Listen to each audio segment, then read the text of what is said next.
We usually worked up at 5 a.m. Yeah. But me, I worked 4 a.m. or 3 a.m. To study? Yeah. Okay, here we have Yam. Amateke. What? I was in a very difficult life. I don't want to die with this life, struggling. I want to change. I want to change my family life. Yeah.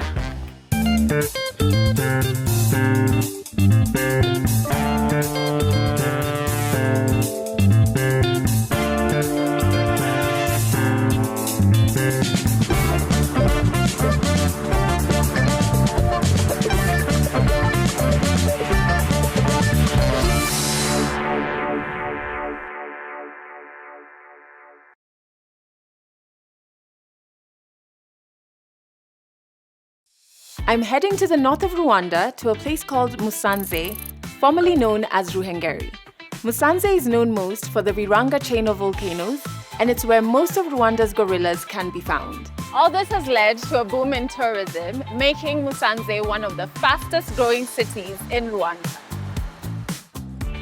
My first stop is at Ines Ruhengeri University, the largest university in this area, and I'm here to meet Latifa, a recent graduate of the university. I wanted to know more about her journey from being a student to now being a member of the faculty.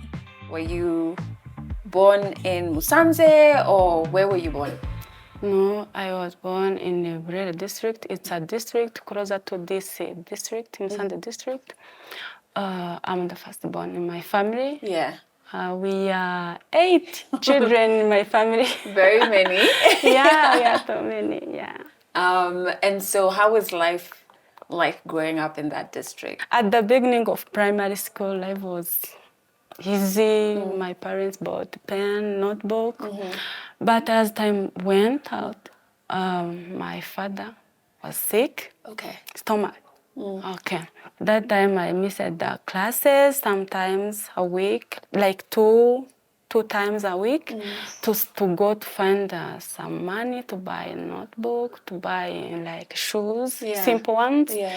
What jobs were you doing? Yeah, carrying bricks, materials used to build houses, to fetch water for lodge, located in highly mountains, but in our community, Yeah. Yeah. And so how old were you when you were doing these jobs? Between 12 and 14. Yeah. Yes. Yeah, that time I had no plans for the future life because there was no supporting system that I could base on to think that I could finish my studies at least secondary schools. But once I passed the national examination for primary 6, I was very, very excited. I think everything is possible. Yeah. I get a chance to get a boarding school. I went there with no money. The cost for term 1 was 70,000. That time, my father took a loan. He took a loan for 40,000. I went to school for the first time. It was not easy. I cried all night that time for senior 1. I cried all night. I was thinking, I'm in boarding school. I get a meal. I get a food. Morning, afternoon, and evening dinner.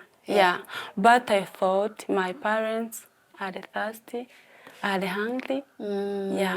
You know, at that time, life was very, very difficult. But after I started the second part from senior 4 up to senior 6, what we call advanced level. That's where I met FAWE Rwanda and Mastercard Foundation.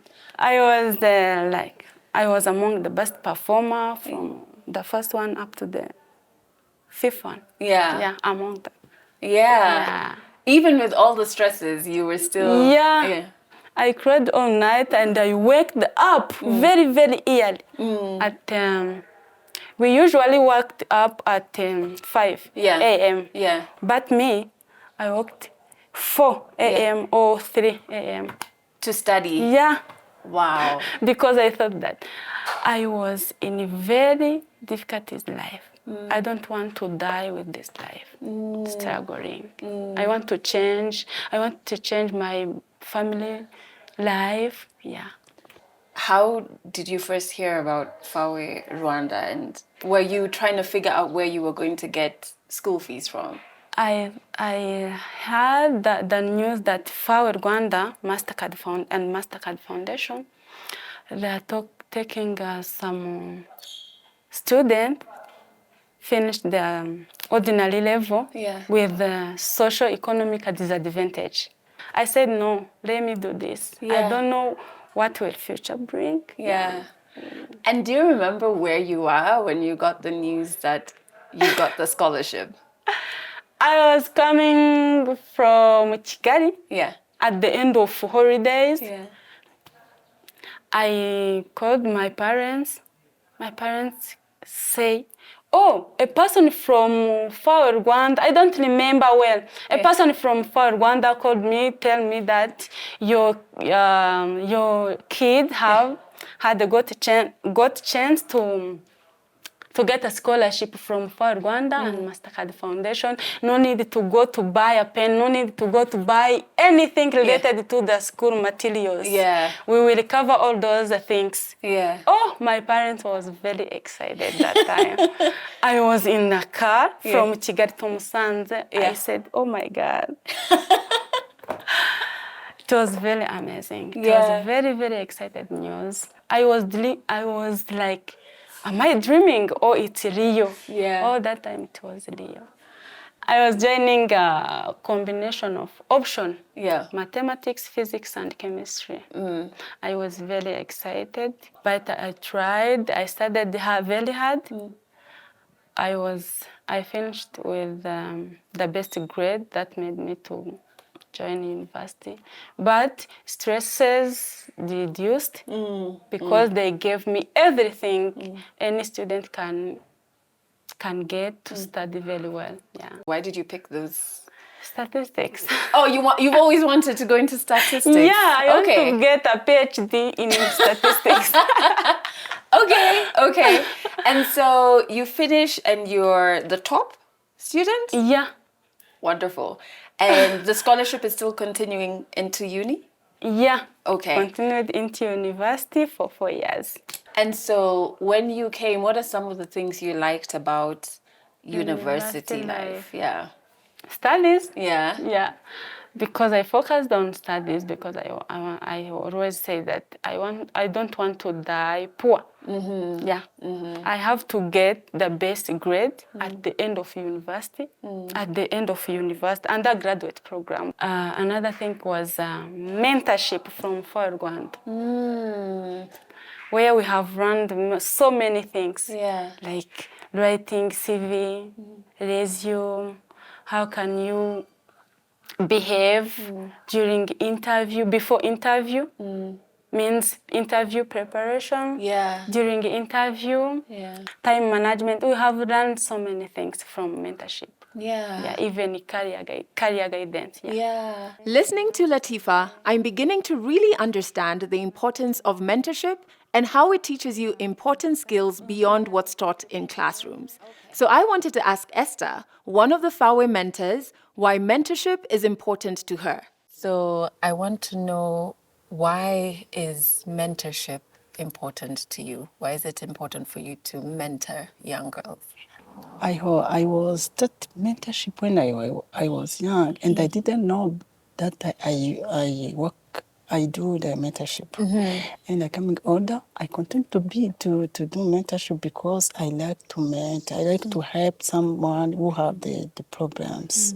And so when I was there, I had experience in the mentorship without Knowing it was... I do mentorship. And when I finish my high school and I go in university, FAWE has come in and select us to do mentorship, trained us. I'm a mentor without knowing that I'm a mentor.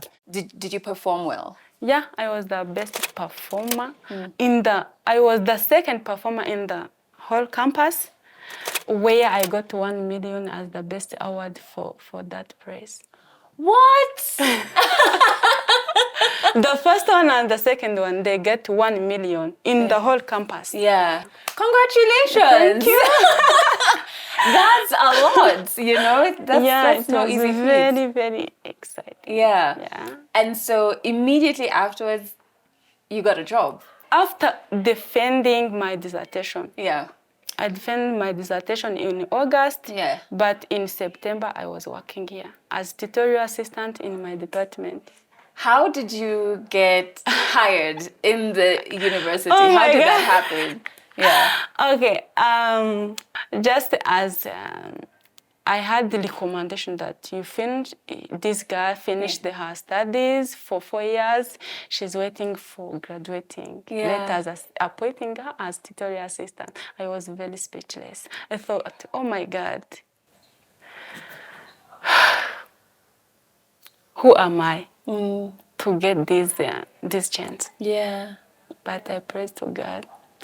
I was very, very appreciating FAWE Rwanda and Mastercard Foundation for that.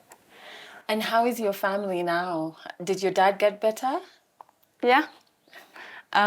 Even now, I'm constructing a big house for them because we were in small houses, small one. They are very, very excited. Oh my God. Even a girl can construct for us a house. Yeah. Because in our community, they think that a girl is a simple one.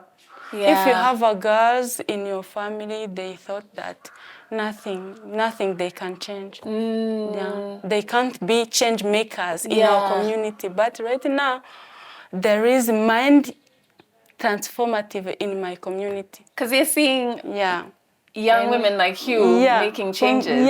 Changes. I want to go back to the issue of culture and how if there's a family that only has girls, people will say, oh, there's no family there. Some of the girls maybe who we've spoken to have come from families where the family only had enough money to take one child to school. And there's a boy and a girl. Yes, and the neighbors are saying, take the boy, take the boy. Have you encountered situations like that? And what would you like to tell society, those parents and those people in the village who think that don't take a girl to school because it's not important? First of all, I thank our president that they have taken the woman like we have the power. So even you are in the village, you know that things, but you can't give that speech of our president importance, that there is importance in our country. You study, make your forces, your powers in your studies. After studying, you will see. You will tell me. Do study only. Don't think in other things, because FAWE gives you all things that you want. He gives you machine, he gives you pocket money, he gives you all things that you want. So FAWE, we need that you study. If after studying you will get that you want, and you will give something in your family, and they see that you have an importance in your family. Exactly. Yeah. If you are a girl, you can.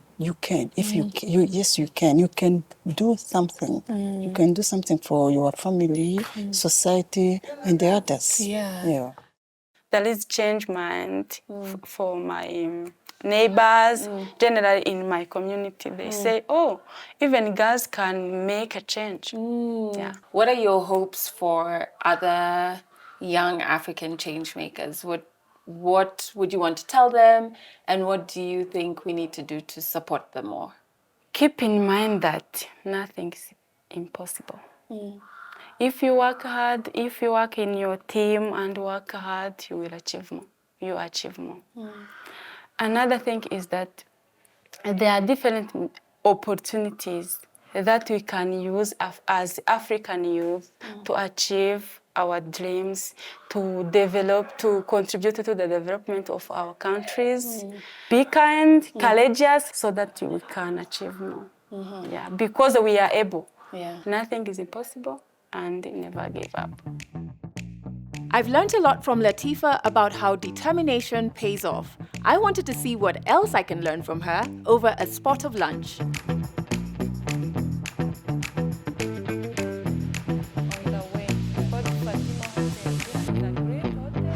Okay, so this is dodo. Oh, imboga rwatsi. Imboga kwatsi. Rwatsi. Ugwatsi. Yeah. Okay. This is banana. Yeah. Peas. Yeah. Amashaza. Amashaza. Yeah. Amashaza. Oh, urunyogwe. Amashaza or Urunyogwe. burunyogwe. Burunyogwe. Uru. Urunyogwe. Yeah. Urunyogwe. You said this is dodo or Imboga imboga rwatsi. kwatsi. Okay, here we have Yam. yam. Amateke. What? Amateke. If it's Amateke. one, iteke. Iteke. Rice. Rice. Chicken. Inyama y'ingoko. Inyama ingoko, which is meat chicken. Yeah. I think this is sukuma wiki. Guma wiki. Scoop. In Kenya, when you say guma wiki, Skuma. skuma. Oh. In your local language. Yeah, in Kiswahili. Okay. I heard you telling the waitress Inyama. inyama, which means Then meat. Meat. Yeah. That's the same for Kiswahili. Okay. Nyama They say is meat. nyama. Yeah, so the names are what's different, but I feel like the way you're cooking them are very similar, Okay. which I think just speaks to like, there's still very many similarities between different African countries and cultures, Yeah. which is cool. So, thank you for bringing me here for lunch. Thank you. It was really cool seeing a young African woman rise above limiting societal expectations, and I got a chance to see more of this at an event in Kigali celebrating African women storytellers. So the African Women Storytellers program is a program that we've launched at the end of last year, around September. So the impetus behind it was to create a space for women storytellers here in Rwanda. The diverse storytelling that women have in terms of videographers, photographers, writers. It came because we received a lot of information where, as a creative agency, we hire women and work with women creatives all the time. But there's a perception here in Rwanda and actually across the continent that women are not photographers, women are not videographers, they're not writers. And so it came from a story initially where people said that there were no women photographers in the city of Kigali. And we were looking at them in front of us because we work with them. So we said, that's not true. So we gathered them together, we did a call out for them. And then we did a small workshop just to help improve their skills and just see where they stood. It created a sense of community. It created a sense of an eagerness to learn. And so we started coming up with a brainchild of the African Women Storytellers program where we diversified beyond photographers and looked at storytelling from any angle. So we have podcasters, we have photographers, we have writers, videographers, sorry. And so everybody just had a way of, and poets as well. So people just wanted to tell their own story in their own way. This is our first cohort, which we're very excited about. We really want to make sure that this kind of program continues. And so we're looking for ways to do additional cohorts going forward. It's just great. It's been so amazing. It's been an amazing 6 months, honestly. And it's just given us a space to, experience sisterhood and to just enjoy being in like women-only spaces. Because for many of us, we're the only ones in those spaces otherwise. Like, I got into photography after this because I would have never described myself as a photographer. I would just take photos for fun and I would just keep them and they would rot in my gallery, and now I have 8 photos up, printed. I saw them for the first time and I couldn't believe it. I was like, this is actually my work. I'm still not over it, but I'm claiming it. I'm manifesting that I'm an amazing photographer. And honestly, it's dreams coming true. We are looking forward to branching outside of Rwanda. We are a Pan-African agency, so we've done work outside of Rwanda itself on the continent, and we would really love to gather as many storytellers as possible, because as Africans, we really want to be able to tell our own stories from our own perspectives, and that's changing consistently. So we really want to see if there is a possibility to branch out outside of the country to go to other countries in the continent. That was quite an inspiring exhibition. My favorite bits were the poetry and also just seeing African women coming together either to gain knowledge and form a sisterhood as creators or to share knowledge. It's very inspiring to see that happening. And I think this is a new dawn for African women who are creators of art. Latifa's story has reignited my drive to ensure no African girl gets held back from her dreams. Hers is a story that is testament to the positive impact an entire community gets just by educating one girl. Thank you for watching. Make sure you subscribe and stay tuned to find out where we're heading to next. I did French in high school, and then it's like I forgot all of it. Wishing someone a good day. Bonne journée. Bonne something. Bonne journée. Bonne semaine. Bonne sommeil. For a week. For a week, yes. Yeah. She or he say, ça va bien. Ça va bien, merci. Et tu? And then you say how you're feeling. Yeah. Gosh, I don't remember so much.